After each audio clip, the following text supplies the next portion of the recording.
जय हिंद साथियों, आप सभी का स्वागत है हिमस्टॉक चैनल पे। मेरा नाम हिमांशु और आशा करता हूँ कि आप सभी स्वस्थ होंगे और अपनी पढ़ाई को बेहतरीन ढंग से कर रहे होंगे। दोस्तों, बीएसएफ एससीएम एएसआई की टारगेट सीरीज का डे 3 कंप्लीट हो चुका है। 3 दिनों से यह टारगेट सीरीज चल रही है और इस टारगेट सीरीज यह पूरी 30 दिनों तक चलने वाली है। तो आप ज़्यादा से ज़्यादा साथी जुड़े और इस सीरीज को और ज़्यादा सफल बनाएं। तो इस सीरीज का करने का हमारा केवल एक ही मोटो है कि जितने भी साथी जुड़े रहे हैं उनका अच्छे से मॉक में स्कोर बढ़े और वो अगर अपनी मेहनत से और भी ज़्यादा अच्छा स्कोर कर पाए। अब बात करते हैं कि हमारी चौथे दिन की सीरीज की जो हमारी डेली टारगेट रहेगी वो क्या रहेगी। तो बात करते हैं मैथ्स में। कल जो हमारा टॉपिक था वो एवरेज था, तो हमने एवरेज टॉपिक को एक दिन में ही कंप्लीट कर दिया, इसलिए कि मैथ्स में कई सारे टॉपिक हैं और हमें सारे टॉपिक्स को लगभग 30 दिनों में खत्म करनी है और उसके बाद रिवीजन भी करना है। तो इसलिए हर एक छोटे छोटे टॉपिक को एक दिन में ही कवर करेंगे। तो आज का हमारा जो मैथ्स का टॉपिक रहेगा वो रहेगा रेशियो एंड प्रोपोर्शन, अनुपात और समानुपात।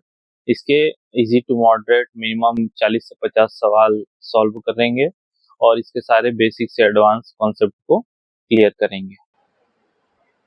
अब बात करते हैं रीजनिंग की। तो रीजनिंग में कोडिंग डिकोडिंग चल रही थी और आज का जो हमारा टॉपिक रहेगा इसे भी केवल एक दिन में ही कंप्लीट करना है, वह रहेगा डायरेक्शन, दिशा और दूरी।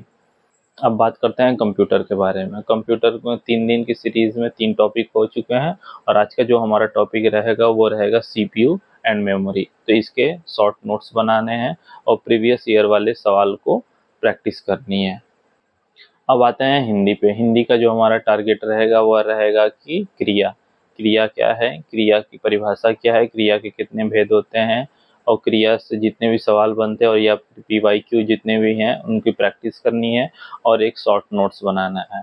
अब बात करते हैं क्लरिकल एप्टीट्यूड के बारे में। तो क्लरिकल एप्टीट्यूड का जो हमारा आज का टॉपिक रहेगा इसे भी हमें एक दिन में ही कंप्लीट करना है। और तो आज का टॉपिक जो हमारा रहेगा वो रहेगा अल्फ़ाबेटिकल फिलिंग। कई सारे लेटर्स होते हैं उनके बीच में ऐसे गैप दे दिया जाता है और उसमें लेटर्स को भरना रहता है, तो इसे ही अल्फ़ाबेटिकल फिलिंग कहते हैं। यह हमारा क्लरिकल एप्टीट्यूड का आज का टॉपिक रहेगा और इसे भी एक दिन में ही कवर करना है। क्लरिकल एप्टीट्यूड में कुछ इंग्लिश के पोर्शन होते हैं तो वो भी धीरे धीरे हम कवर करेंगे। बाकी जो पोर्शन होंगे कुछ दिनों बाद इंग्लिश के कवर हो जाने के बाद रीजनिंग के कुछ पोर्शन बचते हैं, तो क्लरिकल एप्टीट्यूड और रीजनिंग को एक साथ मिलकर पढ़ेंगे और अपनी डेली टारगेट को अचीव करेंगे। और इसके साथ साथ टाइपिंग की भी प्रैक्टिस करनी है। तो 3 दिनों से जो हमारी टाइपिंग की प्रैक्टिस चल रही थी 1 घंटे की हो रही थी, 30 मिनट सुबह 30 मिनट शाम को।